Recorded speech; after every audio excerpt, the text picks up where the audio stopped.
This is TWiP.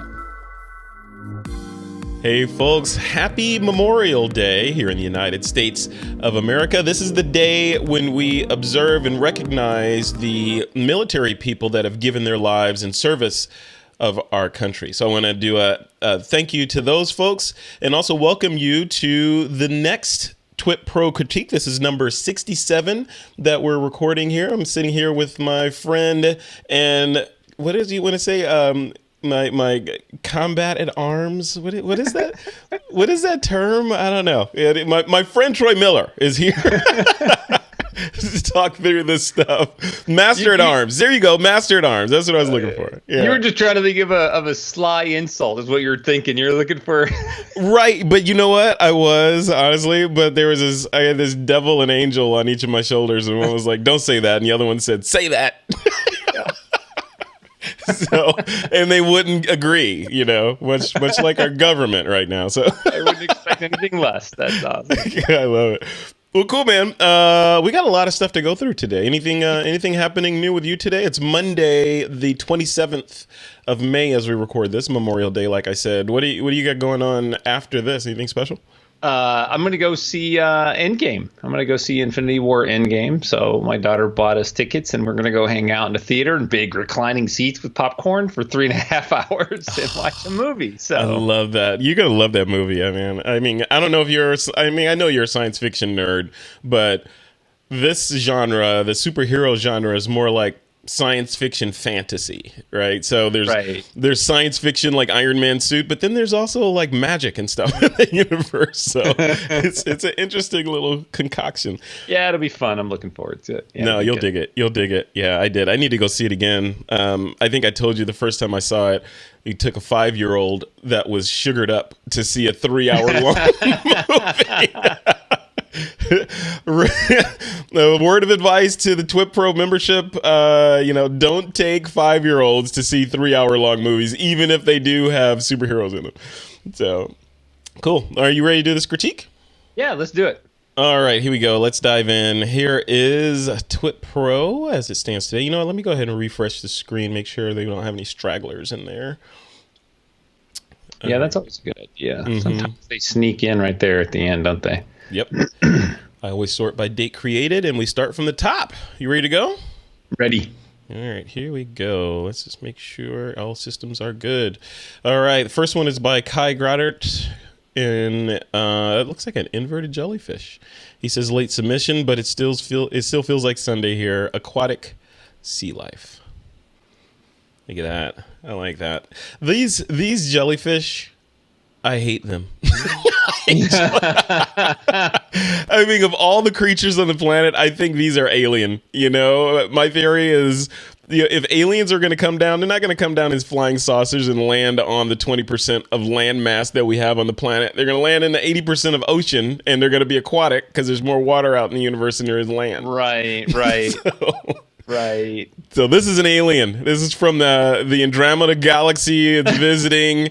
And, but this is cool. I like the way he's inverted it because obviously they don't swim upside down. But I like the inversion crop on this and the symmetry of it. What do you think?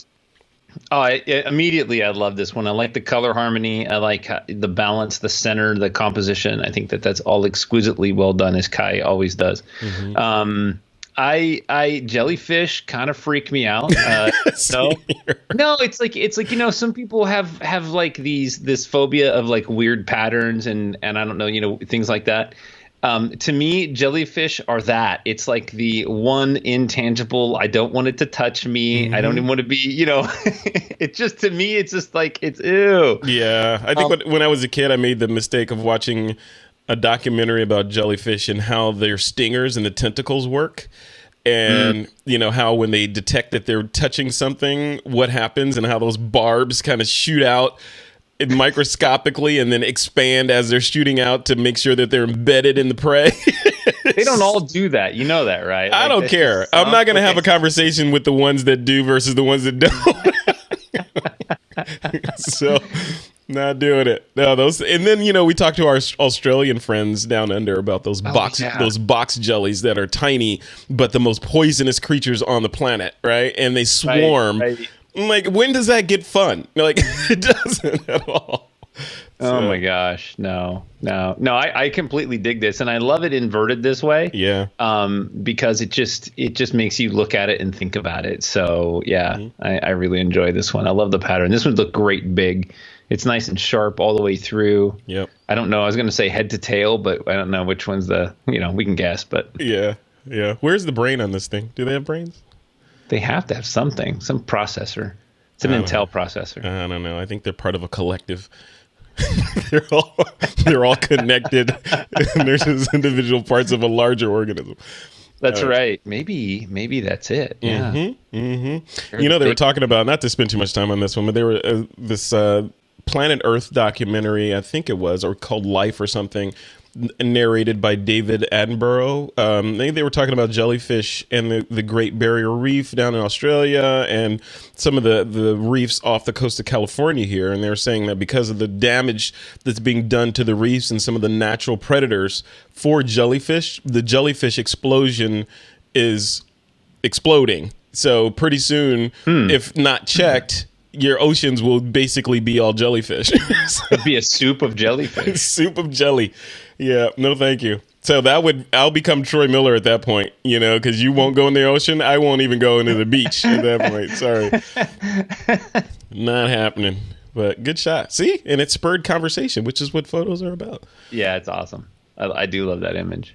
Next up is Mike Doran. Mike says, this image was created using my iPhone XR and adjusted in Snapseed while on my way home from a ROK karting series races at Sonoma Raceway. Enjoy.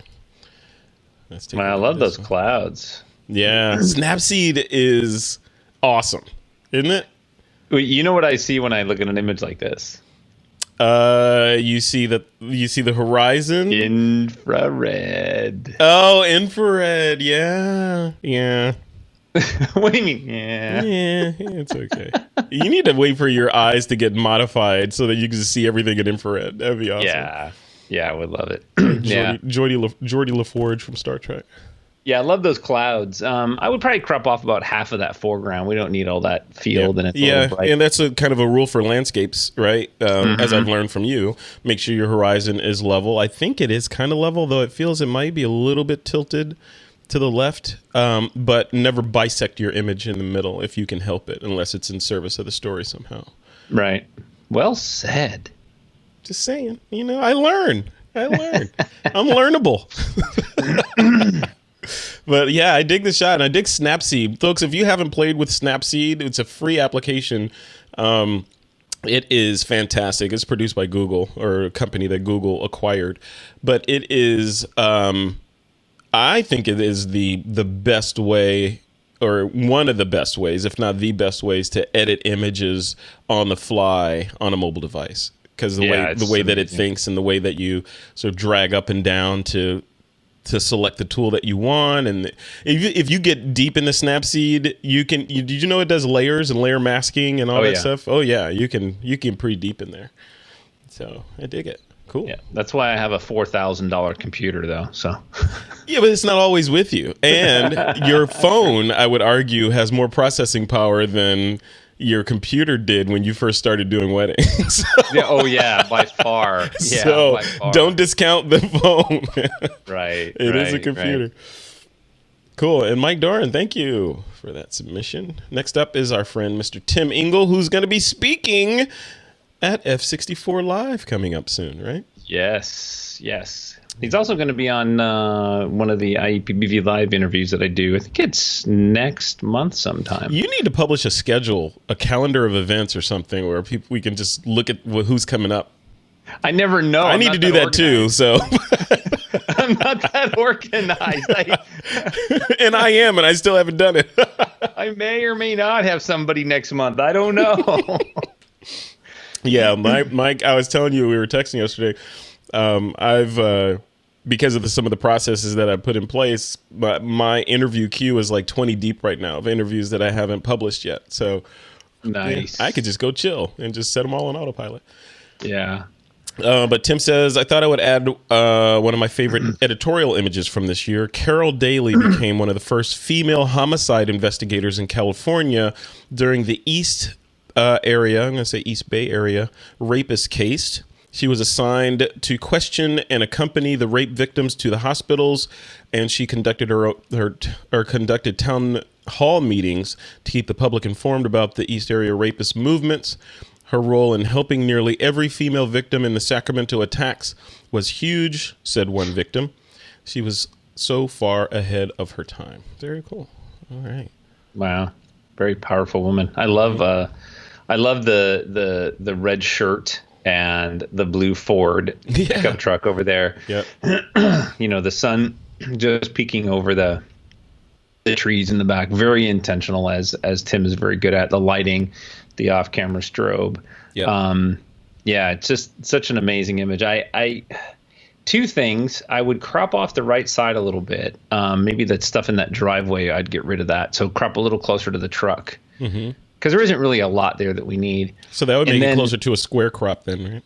Yeah, and if you didn't need a square crop, then that makes sense, right? Because you don't want to crop just below the knees. That's not a good crop. You want to stay above the knees. Mm-hmm. My only other thing, and maybe it's just me from years of competition and portraiture, her hands. It's a tough pose to put her in. It's a very masculine pose, but maybe that's intentional. So. I'm not saying it's a bad thing. I'm just saying it's something I notice. Yeah. Well, if it distracts from the story, then you call it out, right? Yeah. I think the shot. Go ahead. I'm sorry, I missed that. Well, I said maybe not everybody sees the hands, but maybe because I do a lot of portraits and been in competition, that's one of those things judges would pick up on. So naturally, my brain's like, those hands. But yeah, when I first saw this, I thought it was cool because of the. Maybe it's because it's Memorial Day as we record this, but I see patriotic colors in this with the red, white, and blue. The blue of the truck, her red shirt, and her white pants. So, yeah. Even not knowing and Fords are American quintessentially, right? So. They are, yes. Even without reading the story, it's a very powerful image. Her pose, her relaxed stance, her weight on her right leg, bending the left knee, her right shoulder drops a little bit. It's a very casual, comfortable pose, but powerful, that red color and everything. So yeah, a lot comes through. A lot of intentional thought went into this image, and it's very good. Yeah, very good. But of course, Tim Engel, we expect nothing less than very good from you. Right. No pressure, Tim. No pressure. No, lots of pressure. Come on. Pressure makes diamonds, bro. or coal dust. So James Glenny says, been so editing old stuff with Capture One, I haven't been out shooting new stuff. Here's a shot of the lovely late summer sunsets at our cottage. By the way, speaking of Capture One, tomorrow, Tuesday, the 28th at 11 a.m. U.S. Pacific time, I'm interviewing or actually doing a webinar with David Grover from Capture One. From Phase One. He's a Capture One trainer, and he's going to be talking about transitioning and some tips and tricks for transitioning from Lightroom over to Capture One, as well as a deep dive into some parts of the interface. Specifically, Troy Miller, for you, I asked him a couple days ago, we were doing our rehearsal, I asked him to pay some specific attention to the color manipulation powers of Capture One, because that's what you rave about all the time. So yeah, they're amazing. Yeah, I can't wait. Yeah. So, James Glenny, what do you think of this beautiful Capture One edited image? I dig it. And, it's as Thomas made a comment, he said, what a wonderful way or beautiful way to end the day. Yeah, that's fantastic. Shooting into the sun can be really tough because you get that blowout sometimes right there. So you always have to underexpose the sun by like a stop and then bring it back. But I love the composition. I like the centering, of the sun right there in the center line. Mm-hmm. But the horizon is low, so we get to see all that beautiful sky and stuff. So it's really well done. Yeah, and this is a good illustration. And we were just talking about landscapes on Mike Doran's shot, right? So he's got the water and the tree line in the lower third of the image versus bisecting it in the middle. So right. Yeah, and I've got to say I'm only a little bit jealous that this is at his cottage. Right? Yeah, you caught that, right? Yeah, I did. Yeah, at our cottage. Yeah, cottage. Yeah, here in our areas of California, we don't get views like this. We have to put up tall fences so we don't have to make eye contact with the neighbors. Or we just stare at green screens and Exactly. pop in what we want. There you go. Cool. All right. James Glenny, thank you so much for that. Steve Van Sickle's up next. Steve says, Sandstone Sanctuary, the Great Channels in Southwest Virginia, a natural preserve of sandstone slot canyons atop Clinch Mountain. This tree just kept calling me back to it, though after ascending 1,300 plus feet in 3.5 miles, I was willing to take any excuse to rest. He shot this with his Fuji X-T3 10 millimeter. Wow, very wide. F11, ISO 160, etc. Also edited in Capture One in Aurora. Look at that. Right. Yeah. Wow, that's a very cool tree. Yeah, these are always tough, when you shoot up into the sky and you want that foreground to come out. So you've got to sort of do that HDR processing and that look and stuff. So, but not that look. It doesn't have the look of HDR. That overly saturated, over crunchy HDR telltale look. I mean, as you know, the purpose of HDR is to bring the dynamic range into check, right? So like blown out highlights aren't blown out and the shadows have detail in them, not necessarily to make it crunchy and velvet painting looking, right? Right. Oh yeah, no, absolutely. No, a scene like this, I would probably bring the exposure down and focus on the pattern that the rocks create that open the sky that the tree is growing into. I don't really need to see the foreground as much as I want to see the pattern and the shapes that the rocks form in that opening in the sky. Yeah. It's all about editing though, so it's just a matter of preference. I love the image the way it is. That would just be one of the edits that I would go for. Yeah. Something a little bit more abstract. Cool. And no infrared or black and white on this shot? Wow, infrared would be amazing. Because the blue would go dark, the trees would go light, the rocks would go dark. It would just be this amazing layer of, it would be good. All right. My infrared friends, they know. They look at that and go, That wants to be infrared. Love it. All right, Steve Van Sickle. Thank you, sir. Next up is Craig Stamfley. And Craig says, a bird's eye view of the Wynnum Jetty, Manly, Queensland. Man, he's got a tall tripod, doesn't he? Yeah. Maybe he's got that new tripod. Oh, yeah, which I'm actually, after this, I'm going to record my scripted review of it. Oh, cool. Scripted and ad-libbed. But yeah, he's, for folks that don't know, Troy's talking about the Peak Design travel tripod that was released last week. I got my hands on one. I'm going to do a hands-on review of it. This looks biblical. This is a cross. Yeah, this is very cool. You know what I just noticed is that there's stairs that go down into the water. Yeah. On all sides. Yeah, I don't think we have any piers like that here. Nobody is allowed to go in the water. That must be pretty calm water, right? So yeah, and I wonder how high that is. So I mean, I guess you could tell by the steps. It's not that high off the ground. Yeah, so that they must not have too many. The tides must not affect that area terribly bad. But that'd be nice to have something like that here. I'm sure we have something somewhere. It's kind of a relatively big country, so I'm sure there's something like that somewhere around here. But I like this. This is really cool, and the steps going down into the water is crazy. Yeah, that's a neat little ad. I would probably take off half of the right side, so that that the cross, will say, or the pier, that center wasn't dead center in the frame. I don't think it serves to be dead center in the frame. I would crop it tighter on the right. And I don't know if Mighty did it or, the way it's processed, but I wish it had a little bit more saturation. Yeah, just a tad, right? Yeah. Yeah, just a bit. It's probably Mighty, because Mighty tends to desaturate that stuff a little bit. Photos, yeah. Would you rotate this, to make it a true sort of cross, or do you think that would be too literal if it was rotated? I think it would be too literal. I really like it like this. I mean, I like the suggestiveness. If you notice it and recognize that, that's cool. But I like this perspective because, we're going to read from left to right. So I like the fact that you follow the path into, the center of the cross. And then you've got those two little, they're not bungalows, but like covered seating areas. And then you see the steps and then the water.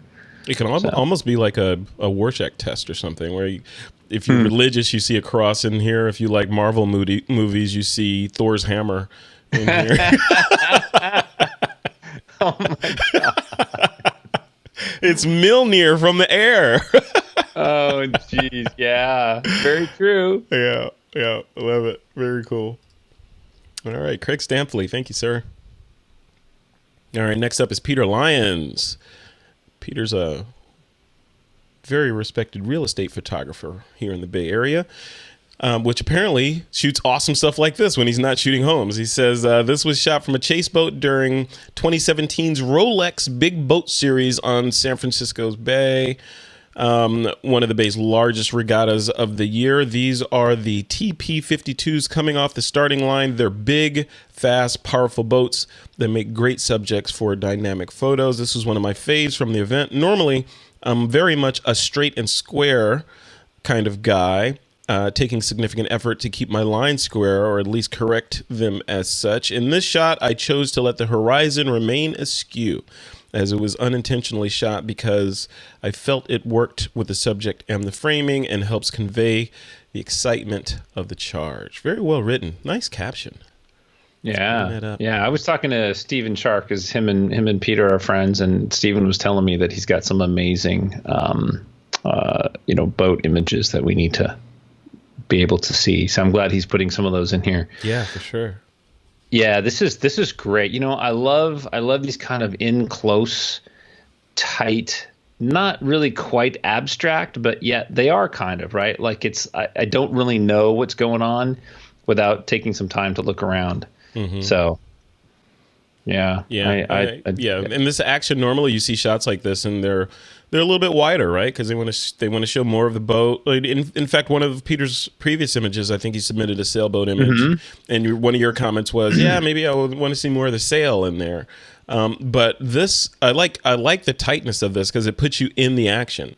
It's almost the sailor's eye view of the boats next to you, and what's going on. You can almost smell the mist of the bay in there and feel, the speed as these things sort of cut through the water. Right. And they're running, you've got like 3 boats in view right there. So they're all like neck and neck, right? You can look down the line and like there's, boat 1, 2, and 3, and I'm sure there's probably others, but I love that. I'm curious how fast they're going, because I have no understanding of like these boats or anything. I've never even seen one of these races, so I don't know how fast they go. Yeah, me either. They must be moving pretty good. They're cutting the water pretty good. Yeah. What a different world, though. Would you get on one of those? I know you're not a big fan of the water, but the ocean. You wouldn't. I might get on the chase boat.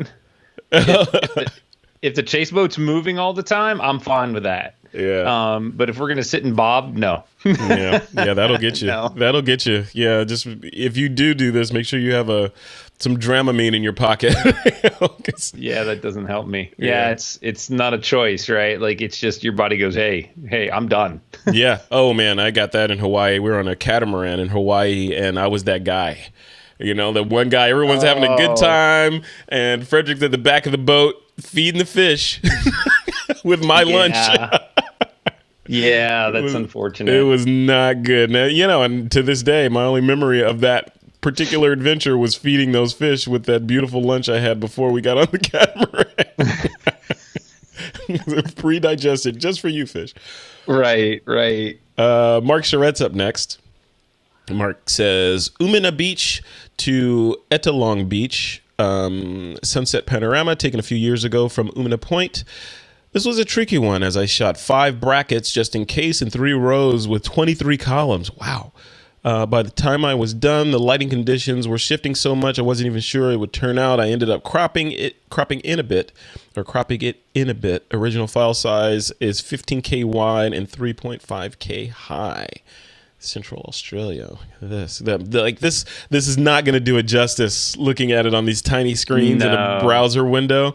This is one of those that's, even on any screen looking at this thing wants to be huge, right? And printed on a wall, taking up the entire side of a room. Yeah, it does. Yeah, no, I'm just sort of scanning it, even just, looking at it on my monitor coming through the web. I love the mix of color from the left to the right. Magenta to blue. Yeah.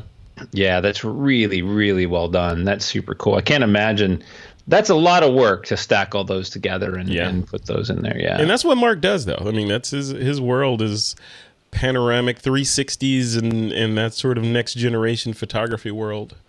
Right. The only thing that I notice is the lower right-hand corner, all in that tree area and a little bit of the water. There's been some Photoshop work done, and it stands out quite a bit. Where on which side? I'm trying to find the lower right corner in the tree. Oh yeah, I see it. Okay. Yeah. Which would show up if you did this.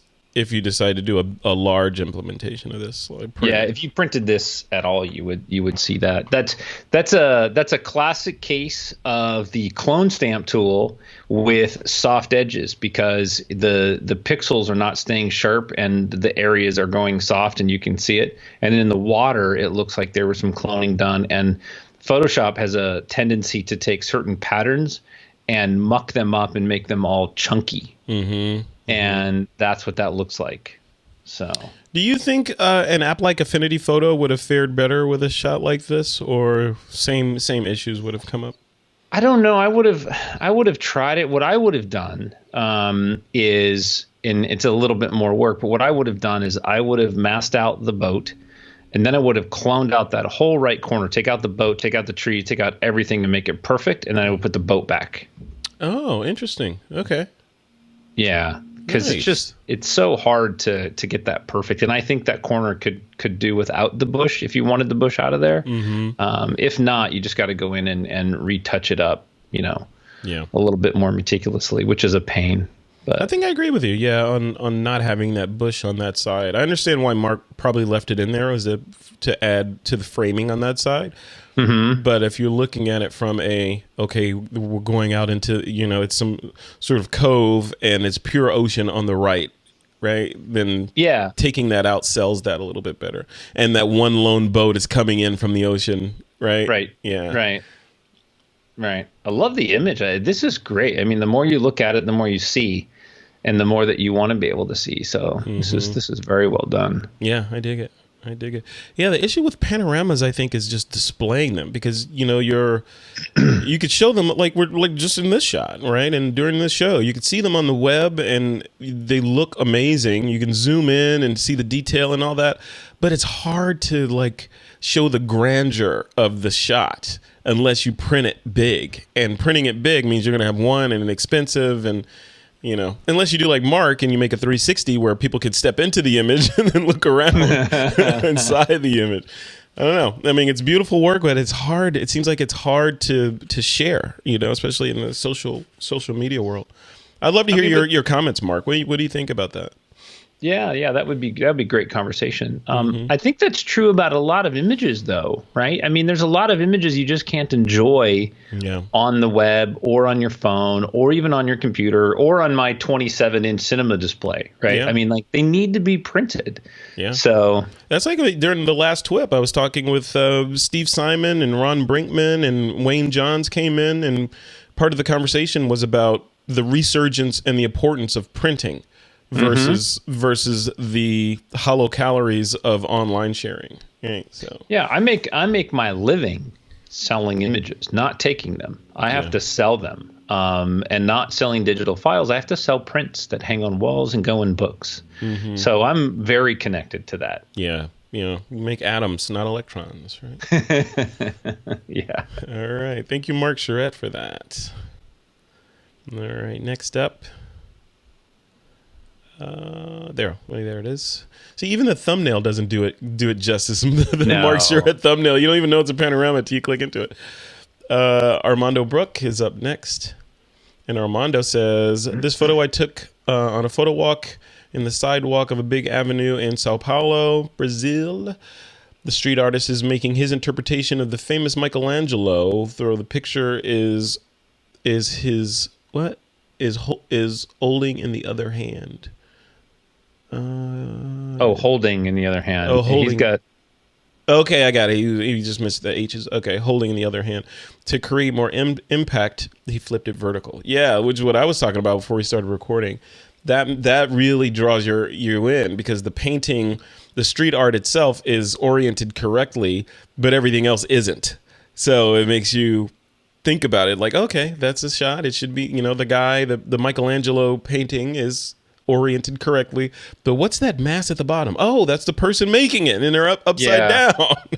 No, yeah. I like it. What do you think? Yeah, I totally dig it. I mean, I think this is very, very creative, and the intention that Armando took to flip it, I think is awesome. I love that. The only two critiques that I would have for it, nitpicks, would be, one, I'd burn down the cap on the artist a little bit. It's a little bright. And then if you really wanted to push the image even further, I would take out whatever that line is on the right. That's a grip plate for crossing the street. Yeah. Okay. Yeah. Something like that. Yeah. I would take that out. I would do it carefully, because I like all the markings and detritus and stuff that's on the ground and everything. But I would just take out that, would you call it a grip plate? I guess. Or something like that. Yeah. Cool. Yeah. This is awesome. I love watching these street artists, because being a creative myself, I don't draw. And I just love how they can draw perspective on something like the ground, and it's just isn't it crazy? Chalk. Yeah, and the temporary nature of it all too, because you put all that work into it, and it's not going to be around in a couple days.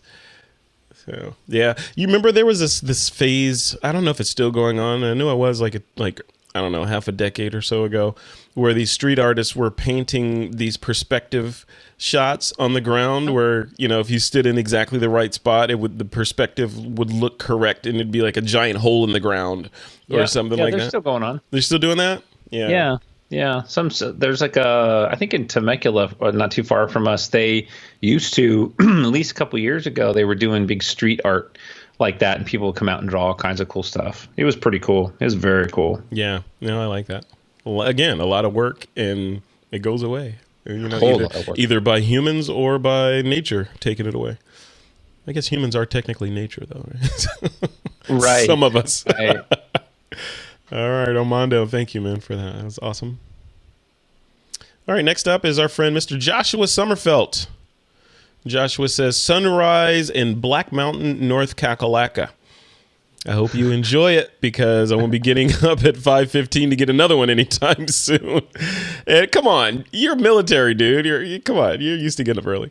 Edited in Capture One and Affinity Photo, shot with a 77D Canon with a Sigma 17 to 50 millimeter lens, etc., etc. Let's take a look. Yeah, and Joshua changed his avatar from a recent post where he talked about getting up that early, so that's cool. Yeah. I don't get up early, so it's cool to see a sunrise, because I won't do it. Yeah. Well, you're just to put a frame around it, you don't get up early, but you're up to the wee hours, which is why you don't get up early. Like, I've seen posts from you at 2 a.m. So yeah, I like to go out and shoot Milky Way and stuff like that. I'm good with that. Getting up early after I've gone to sleep, no, my brain doesn't like it. I'll try it once. Mm-hmm. But this is really, really a great shot, and I'm kind of deciding, and I'm not sure whether I would crop out that rock in the foreground, and which would again lower the horizon below center. I'm not sure. I think I like the mountains, the simpleness of the mountains, and then the sun, and then more sky. I think I like that better. I agree with you. I think I would crop out that foreground, the rock, because the heroes of this shot are the sun, and then sort of almost the Japanese-esque painting of the hills receding into the background.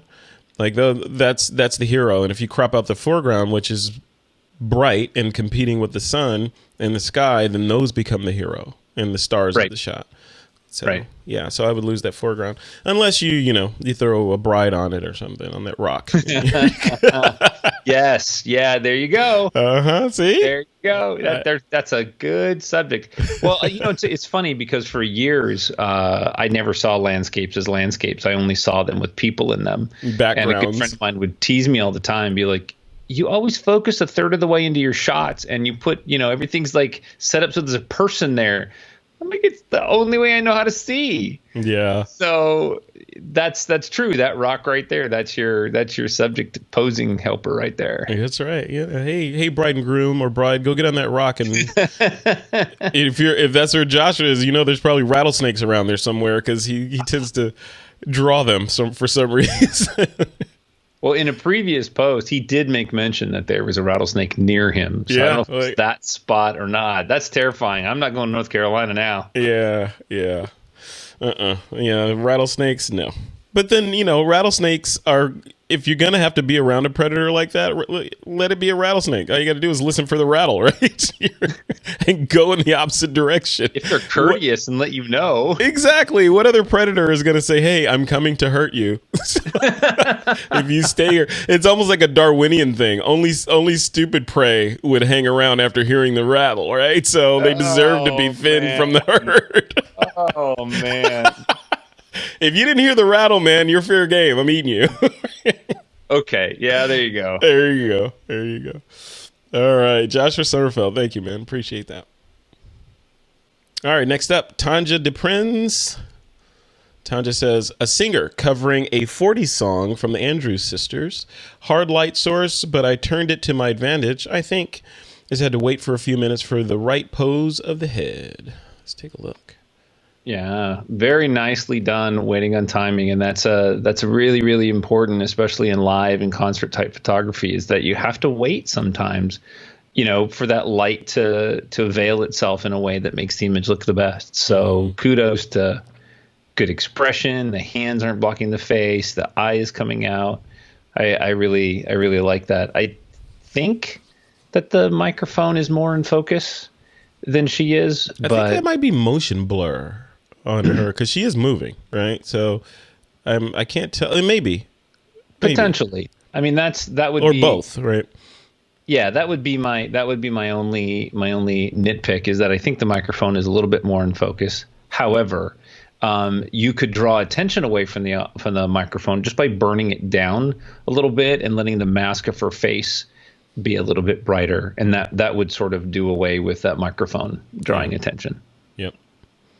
Very cool great shot. shot. Very cool shot. Hey, I want to draw attention to her copyright watermark down at the bottom right. Very cool use of using just old dot matrix style font in there. That is cool. It reminds me of my old Commodore 64 printer. I can hear that sound. Yep. Yeah. Love it.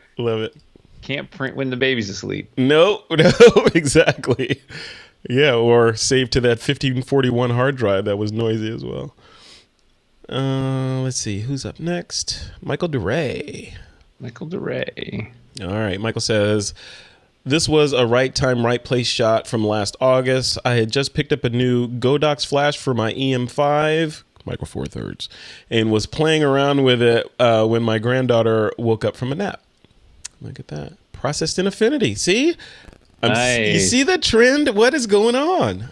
Yeah. Yeah, I dig that border. That is so nice. Mm-hmm. I like that treatment. a lot. Yeah, this is really well done. I really like it. I like the very candidness of it. We all relate to that moment so easily. Mm-hmm. Yep. Very much so. Nice composition. I love this shot. This is very cool. All right. So this is really cool. What do you think about the color processing of this? I like it. I like treatments, and I like specials, and I like, I have a segment of my editing workflow that I call specials, and I take images and I just sort of tweak them however I want. And so this is that pseudo sepia aged image look with that border, and I love it. I mean, I like that. Yeah. Very cool. Yeah. All right. That's good for that one. Thank you, Michael DeRay. See, these general topics are really cool, sometimes. Oh, yeah. Yeah, well, they're great because we get a huge diversity of imagery. Mm-hmm. Yeah, for sure. Michael Rhino's up next. Michael Rhino says, while in New York for business meetings this past week, I was able to get over to Brooklyn one evening just as the sun was setting. This photo is a two-shot panorama cropped to an aspect ratio of 2:1, shot with his Nikon D750 with a 24:120 at 50 millimeters. Almost long exposure, 4 seconds long. Look at that. I feel like we've seen an image similar to this, right? Where there's like a little play or a little concert thing going on over there on the left. Maybe. Yeah. Either way, I really love the image. I think that the sunset color in the background and the clouds and, just enough light from the buildings, the reflection off the water because it's a little bit longer exposure. That's really wonderful. Mm-hmm. It's not vertical though. It's rotated a little bit to the left. It is a little skewed. Yeah, it's a little skewed. Which the vertical buildings and the spires on the bridge kind of give away, right? There's a lot in here that tell you that. I mean, even the building on the far right, that little square one, you can kind of see right away. So very easily fixed. I mean, I think there's a little perspective distortion because it looks like on the left edge the vertical lines are there, but on the right edge they're not. So that's you just need to correct that perspective. You can do that in Photoshop or Capture. Or Affinity, any of those. It's quick fix to do that. Yeah, I really like this. I think this is definitely one of my favorites. I mean, I like the fact that there's life going on, like there's entertainment happening over there in a little bit different color light. Mm-hmm. So there's like something happening like on a stage, and then you've got that road, right? The bridge leading into the city. That's this leading line. There's just a lot of different nice graphical elements going on in there. Mm-hmm. I love the warmth of the sky on the bottom right too. That is cool. Mm-hmm. All right. Very cool. Thank you, Michael Rhino. Moving on. Next shot. Only a couple more left. The next shot is from Lamb. And Lamb says, this was taken inside a huge prayer hall of the Buddhist temple with bright sunlight inside. The ancient Chinese musical instrument Bipa, Chinese version of a guitar, dark image stands out against the brightly lit, tall, huge stained glass windows high up in the wall in the far background. Theme open, titled Dark versus Bright, Nikon 1 V1. And a little bit of processing information. Okay. Cool. All right. What say you, Troy Miller? It's something I have to look at. It's one of those images that I don't see all the time, especially the stained glass. So that's visually new. It feels like the instrument is not in focus. It feels like the glass is in focus, and I wish it was the other way around. I wish the instrument was sharp and the background was maybe a little bit softer, more abstract, create some more separation. But I love the graphical element of that. Yeah, very abstract. I love the built-in framing of the darkness around the stained glass window. So it's automatically framed, but you have the hand and the Bipa kind of popping in from the lower left-hand corner. That whatever that is on the top left is a little bit distracting, so I might have taken that out. Looks like you wouldn't lose much if you just clone that out even to black. Right. So that little loopy thing. Yeah, whatever that is. Yeah, but I agree with you. Yeah, more focus on the Bipa and less focus on the background. Maybe a little bit more light on the Bipa as well, just to make it more of the subject. Because when I look at this, I'm thinking, what's the subject? Is the subject the Bipa or is the subject the stained glass? The way that he's interpreted this shot, it's the stained glass because it's in focus. Yeah. Right. Yeah, and it's brighter, so it does draw our attention there. Yeah. Well, I get where he's going, though. I mean, if you were going to go full on silhouette, then go full on silhouette, and just make it dark and this thing, and then maybe crop in a little bit. Now you have a kind of a graphical punch out of the stained glass with the iconic, I'm assuming, form of the Bipa in the foreground. Sure. You said Bipa like 10 times. Because I like saying that. Bipa. Just rolls off the tongue. Bipa. I can just see you later today. You look over at your buddy like, hey, Beepa. I'm gonna find a reason to explain to somebody. You know what the Chinese version of the guitar is? It's called a beepa. You didn't know that? Everybody knows that. Come on. Yeah. Times you can use beepa in a sentence. Exactly. Beepa. Times you can say meow. Yeah. Beepa. All right. Well, we're gotta learn. That's one language I know nothing. No, I know. Yeah, I know a couple of words in a lot of languages, and maybe 2 or 3 languages. I know a lot of words, but Chinese, none. Maybe one. Well, Ni hao. Here's some Chinese got. trivia that I only know because I looked it up last night. That the average there's like something like 56,000 characters, but only 7,000 of them are used on average. And if you want to take the national Chinese language test, you only need to memorize 2,400 of the characters. And then I think if you take in all the dialects across all of China, it's something like 100 and some odd thousand different characters. Wow. That's crazy. We only have 26. But yet we're still a superpower. I'm just saying. I'm just saying, you know? So do you need all that? I don't know. Maybe not. I don't know. Very cool. Okay, next Little shot. Distraction. Yeah, I know. Next distraction. Next shot is from William Bannock. And William says, morning dew. Well, I'm not going to read all this. It's a lot. Morning dew, taken on a cool morning with high humidity.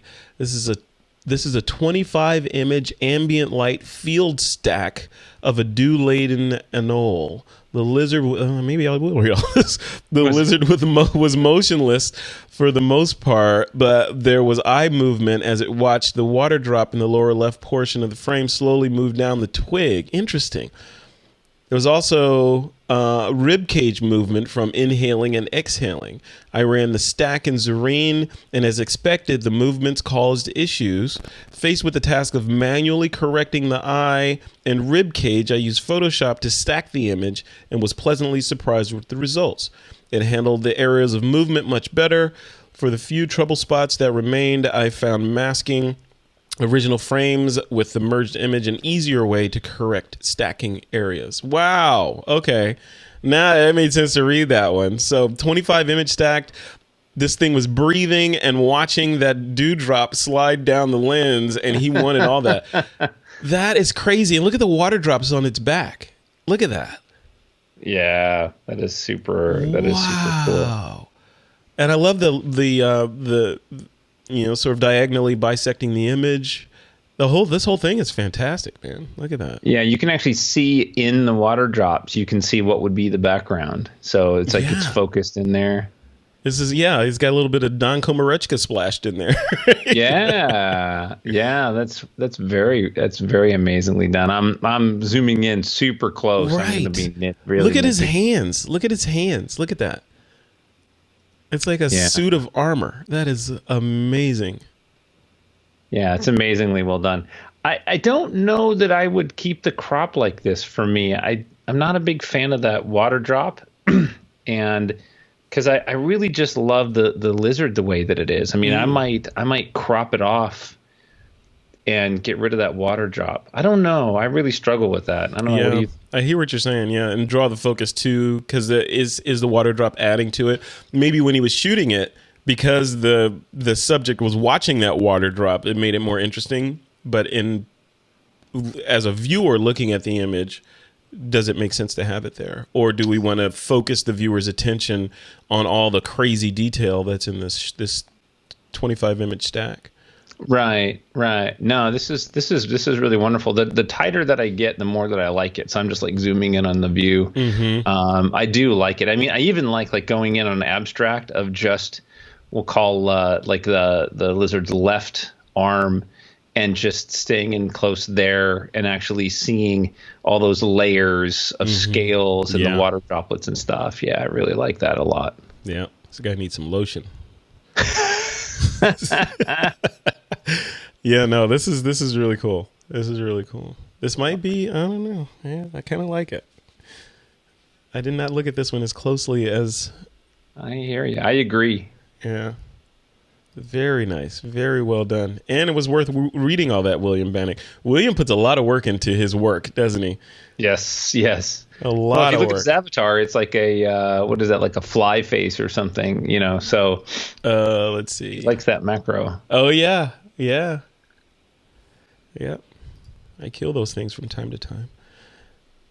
All right, Thomas Aaron is up next. Thomas Aaron says, Bryan is the real deal. A bad to the bone Colorado cowboy. I feel like I want to read this with a country accent.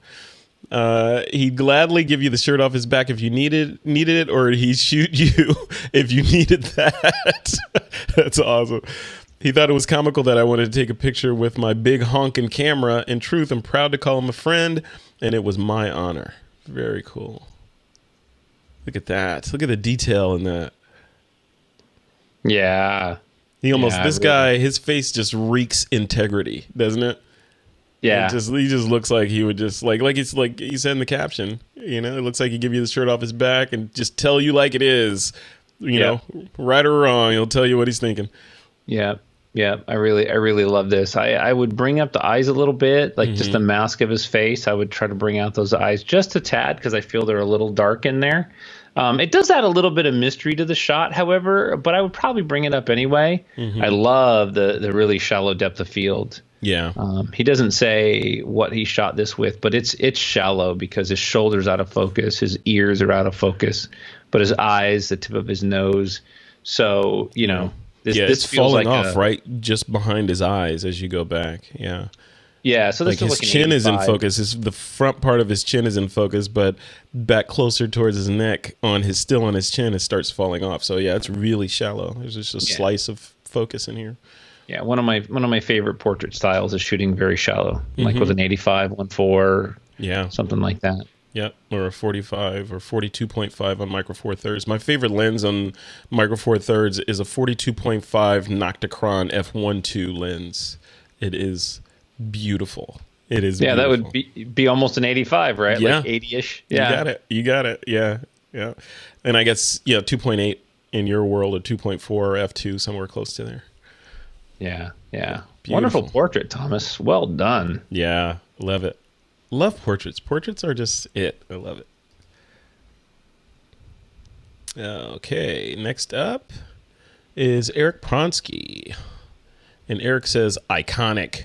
When was the last time you saw a kid reading a newspaper sitting next to his mother looking at social media on the cell phone? I was sitting across from these two on the London Underground. He shot this with a Sony A7R III. Let's see. Let's take a look. Yeah, that is transposition right there. Oh, yeah. And then he mentions the flip-up LCD screen on the back of the camera is a nice feature. So I'm assuming he had this laying in his lap, so he's being very covert. Oh, so he wasn't that guy taking pictures of strangers on the train, Yeah. Yeah, a great snapshot. I mean, not a snapshot, but it's a great candid moment, the very photojournalistic capture. I love that. And I like the expressions. It wouldn't be the same without the expressions. The expressions help a lot. Yeah. Would you crop out that yellow pole on the left? I would crop right to it. I would leave a little tiny bit of space to its left, camera left, just to show that there's something going on over there. But I would crop it right to that pole. We don't really need that. Yeah. And what about the guy standing in front of the woman? Like, it looks like his crotch is right in her face. I would tell him to move. Hey, look, dude, you're in my shot. Like, can you step back? Do you think content-aware heel wouldn't take that out, right? That's too much for it to handle. Not content-aware fill. Yeah, no. I mean, where it's going to draw from is going to be the hard part, right? Like, if you were to do this manually, you would have to take what was in the window above the kid and put it in the window on the right and somehow make it look unique. Yeah, for sure. Yep. Yeah, right above her head on the left, where those sort of vertical or horizontal lines are, you could probably grab those and stretch them out a little bit and then grunge them up to make it look real. But you're right, below that, you'd have to grab stuff from over on the other side. And is it worth it in the end, right? Or do you just say, hey buddy, would you mind yeah, could you mind giving me 2 hours of my life back by taking one step back? yeah And then very casually take a shot so nobody knows you're taking the shot. Yeah, exactly. Or take the shot and then wait for the people to get out of the way and take another shot and then put them together, right? Oh, hey, that's a good idea. Yeah, shooting a plate. Shoot a plate, get your raw materials, then build it, right? Yep. That's a really, really good way to work. Yeah. So basically what that means is that you take a picture without anybody in the space that you want to use, because what we want to see is what's behind the obstacle, right? So when the obstacle moves, we take a shot, and then we can use that to composite in to the existing video to remove or existing image to remove images. Yeah. Very cool. Very cool. Yeah, you can use that same technique for doing stuff like levitating people. You take a shot with someone sitting in a weird position on a chair, and then a shot with nothing in the background, and then you basically layer them together and erase the stuff that's not supposed to be there. Yeah. I don't always. I mean, I generally shoot a plate of the ceremony before anybody walks in. Because if I have to fix anything later, it's always nice to have a clean shot without the bride and groom standing up there in the wedding party. So I always try to go to the back, take a big overall shot. So if I need something, I have it. So yeah. Now you sent me a text with a photo that we missed. I was wrong. I had it sort. I caught on quickly. Yeah, I was into the wrong topic. Okay, good. I thought I was missing somebody in there. Cool. No, right. I thought you were too, but I was like, I better do my research because I kept watching you scroll through, and I saw that you had chosen the right topic and the date sorted, the date created. I'm like, okay, it's me. Don't question me, man. Because it's never happened. You've never. Yeah, I know. I've never ever made a mistake. That hasn't been edited out. No. Well, cool, man. Well, good. I think we're good. We're just at the hour mark on this. Do we want to pick a favorite? I'm going to go with my favorite. I'm going to tell you. You tell me if you... You're going to pick the lizard, aren't you? Yeah, I did the lizard. All day long. Lizard. All day, every day is that lizard. Let me go. I'm there. Let me find him right there. William Bannock. Everybody's shot was great, but this one just draws me in, and the amount of effort, again, that he put into this to get this shot, and the thought process that he went through to solve the problem solving that went into this shot is, and it resulted in a great shot, period. Right. So. And then there is a factor of technical excellence that goes into this as well. So when you have a very technically challenging image and you pull it off, that adds a whole, element for me, because that's super hard. That's a lot of work. So that's part of the creative process too. Not only that, it's just a cool image. Yeah, it's a cool image. Yeah, if there's enough resolution, I'd love to see other pieces of this, like a crop just around the eye and back a little bit, just showing those water droplets big. Yeah. I would like a high resolution shot of just the left arm. Yeah, just the arm and the hand. Can you call it a hand, or is it a claw? I don't know. Something. How big is this lizard too? Like, I want to know how big it is. Like, that's a water droplet on the bottom of that branch. So physics states that this thing is probably maybe an inch long, 2 inches. I don't know. So William can tell us for sure. Yeah. I'm gonna go with a 2-inch lizard. 2-inch tail to nose. There you go. I'm probably wrong. But Yeah. Probably. I thought I had that up on the screen. I wasn't even sharing that. Let me bring it back up so people can see what we're talking about. Right there. There it is. Yep. Yes, right there. So you want to see that hand, and I want to see just behind the eye here, or the eye and just behind the eye with that water on it. Nice. Look at that. And we want to know how big it is. And how big is it? Yeah. A suit of armor. Cool, man. All right. Well, that's it. What time are you off to the movies to go see? I have to leave in 5 minutes. So there's time for lunch and then the movie. Okay, so. Cool. Well, right on time then. Perfect. Yep. All right. Well, let us know. You'll have to let us know in the member mixer this Friday what you thought of Avengers Infinity War. Yes. And if it wasn't worth it, because it's made more money than any movie in the history of movies, right? I think so far. And I've heard, yeah. Yeah, and it has been critically acclaimed. I don't think there's anyone that said anything bad about the movie. So you are the chief nitpicker of this crew. So I'm interested to hear because you're going to come back and say, yeah, it was great, but I don't think the Thor character was. And the Hulk, I don't know about the Hulk. The Hulk should have been, So I'm interested to see what you say. So I'm going to put you on the hot seat on the member mixer this Friday. Okay. So Okay. Be prepared. Okay. Yeah. Pay attention. Take notes. Okay. Yeah. You should tell Kira, your daughter, to pop into the member mixer. You can have you guys debate and do a Siskel and Ebert thing about the movie. I'll lose. I'll lose. I know. That's why I want to do it. Nice. All right, man. Well, I'll let you get to it. Thanks a lot for your time today, and we'll see you Friday. Yes, you got it. Happy Memorial Day. All right. Thank you. Take care, man. All right. Thanks, bud. Peace.